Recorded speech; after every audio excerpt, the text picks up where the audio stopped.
এই তুই বাবা, তুমি এখানে দাঁড়ালে কেন? বাড়ার বাল গার মারানোর জন্য দাঁড়িয়েছি।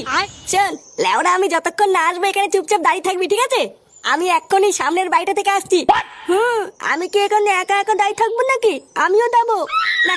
এই তোমার শান্তি নেই দেখছি। আচ্ছা শোন, যদি এখানে 2 মিনিট দাঁড়িয়ে থাকিস তাহলে আমি এসে তোকে একটা লজেন কিনে দেবো, ঠিক আছে? সত্যি বাবা?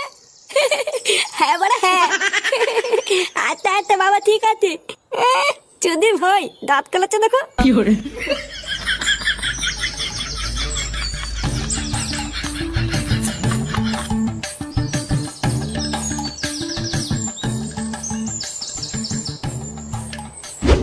শোনো না, আজকে একটু তাড়াতাড়ি করবা। হ্যাঁ তাড়াতাড়ি কেন, কি আছে? আর বলো না, আমার বোন না খুব সন্দেহ করছে জানো। বলছে আমি নাকি ঘরে